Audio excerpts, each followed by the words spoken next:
Hello, hello, hello, hello. You are listening to the Basic Black Podcast. My name is Reginald Jackson, and just kind of throwing out a couple things today, making it really quick, actually. Um, I think the interesting thing today is where are we now? When I say we, I am speaking about African Americans. I am speaking about black people, kinfolk, skinfolk, whatever you want to say. I'm bringing it up because developments of late has really changed the way we should look at things. I'm not against the Biden Harris administration. I voted for him. I'm not going to lie and say that. But I did go into it with reservations against our now vice president. When Kamala Harris was running for the nomination solely, her record in California was shaky to say the least. And we did have concerns and wonder what would happen if and when they reached the White House. Concerns are even greater for me now because it seems like the promises or the things that they were going to be concerned about, they're concerned about. What I'm more concerned about is the things that they're not talking about. But I can't completely blame them because we as black people, as African Americans, as the melanin population are responsible and accountable for what we do, and just going to the ballot box isn't sufficient enough. My concerns, and if I offend anybody, please accept my apologies. The only thing I'm doing is giving you perspective from this black man, being me, and what I see and what I feel are things that are affecting us. Now, I will be the first to point fault at self that we are quick to vote and then expect that that vote by itself will be everything that you need. That your vote will be not just counted, but the person receiving your vote was going to do everything that you felt they were going to do. That doesn't happen.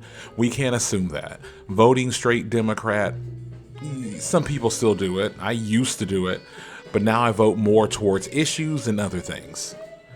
Concern still falls on the fact that I see trends within the Biden administration that are making me really nervous. Number one would be the focus, or should I say the continued focus on, what the Obama administration kind of left behind with DACA or the Dreamers Act. That seems to have a great push. Immigration has a great push and is showing great importance. The one thing that's newer, that's a little disturbing now is the push to protect Asians and Asian Americans from the possibility of hate crimes towards them. That bothers me because where is our hotline for hate crimes? Where is the protection that we should have afforded to us? And that's not saying that along the lines of playing who has the greatest agenda. Because if we played that game, African Americans, black folks, kinfolk, skinfolk would lose. Why would we lose? Because, I hate to say it, but it's true, we love the complaint. We love to air our grievances. We love to have our voices heard. We love to make sure our point is being taken. But in this case, the point isn't being taken. Actually, it's being ignored. It's being ignored because we fail to have an agenda. So you ask, who has an agenda? Does the Asians have an agenda? Oh, yes, they do, because they have money. They have a lot more money.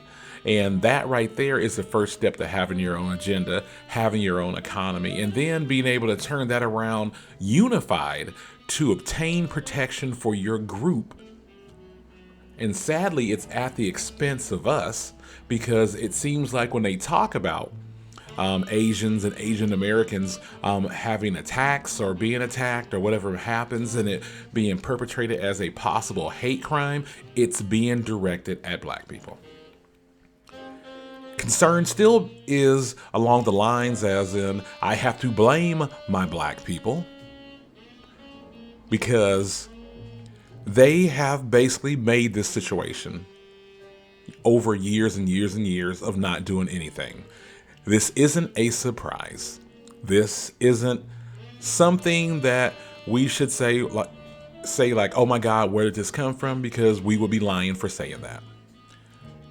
Black men, mostly black women, spend a lot of their disposable income or non-disposable income within the Asian and Asian American communities, i.e. being nail shops, being beauty shops, beauty supply shops, or whatever it might be. We spend a lot of money with individuals I have seen pretty consistently in the past that did not respect their clients. I'm not saying this is across the board, but it's a majority. We've watched numerous videos where we've seen Asians and Asian Americans actually accuse African Americans either of theft or whatever the situation might be. I remember a video of a young African American boy. He had to be no older than 13. Was in a restaurant, and the Asian owner grabbed him up and basically held him there for the police to come there. I wonder how that would work out if I did that. I'm guessing the results will be way different. You get an agenda by having either the right actions put behind your words, or you have money, and both do not hurt. So in that case, let's go ahead and say we're losing on that front, because we're being made the face of this hate crime, his being African Americans. Okay. Immigration is being pushed towards the Latinx community, the Hispanic community, and whatnot. So now immigration, border policies are now a huge push. We need to figure out immigration. I think I heard it last night saying, just don't come yet. We're working on things because the policies were not put in place by the outgoing president. Okay.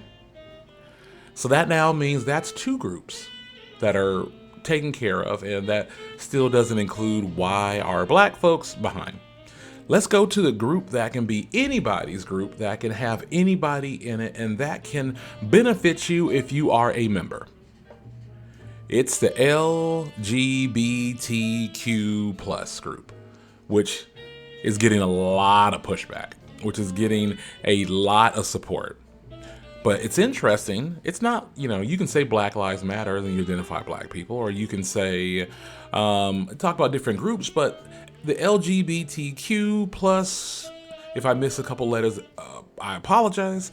It's powerful because anybody can be a member of that group. Hell, let's be for real. A black person can join that group and almost elevate themselves to a different point in their life and their career just by making that association. Don Lemon. Just putting that out there, but it happens. So it's almost beneficial for you as an African American to go ahead and say, well, I need protection too. I am a gay woman, or I'm a gay black man. I'm this, that, and other, whatever the situations might be, because you have more protection that route than you have just being a black person. We're struggling to survive traffic stops. And we are not looked at as being as a serious group because we have continued to fail to not take care of what we're supposed to do. So, okay, congratulations, we voted. And that's all well and good. But voting's not enough. It's time for accountability. Just as much as we complained about Trump, we need to go ahead and start going back at Biden and Harris, because if you allow this administration of theirs to continue to go on like this, I guarantee you your stance will be dropped even lower and even further. It seems like the promises that you thought were being made, as in with loan repayments or financial aid repayment or things going along those lines, not really happening. Now, I know that this is the new administration that's coming into COVID. I know that the Biden Harris administration has done things tremendously in a much higher volume than 45, his cronies, and the Operation Warp Speed, and what it did not take care of. There was actually nothing done by Warp Speed, in my opinion. It seemed like it was more of a quick little feather in the hat of outgoing 45 to say that, hey, look, they came up with a vaccine while I was president. But not to negate the fact that outgoing 45 basically did nothing for a lot of people unless it was people that benefited him. So I give the Biden-Harris administration a break, a small one, but we can't continue to sit on our hands and expect the agenda for us to have point and purpose if we're not lobbying it, if we're not finding the right legislature, I can't talk today, the right legislative action that needs to happen to make this an important topic. Hell, we're still fighting against the Lynching Act. We can't even get that. And how many years have black people been hung, have been tortured, has been killed, whatever, by the hands of extremist groups like the Ku Klux Klan, and you can say some of your other crazy wannabe militia groups or whatnot. And I still have not seen a hotline saying African Americans, black folks, if you need help, here it is. And I find that to be disgusting and sad that we're not working harder to make sure we all as a people are protected. The one thing I want to put out there, and I'm getting ready to shut this down, is the reason I feel that we're not protected, because I feel that if we start to make our agenda known and we put support behind our agenda, they're scared the big R word is going to come up. The big R word being reparations. Because in my honest opinion, they would rather see us all dead before they pay us a penny in reparations. It's not even like we're the first ones. Hell, we helped build this country and build a lot of it.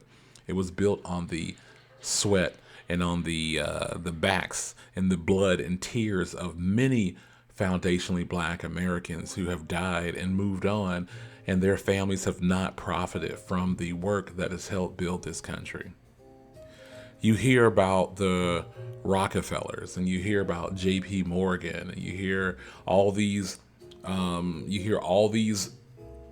fathers of economic commerce and whatnot. I used to like to watch that show, The Men That Made America.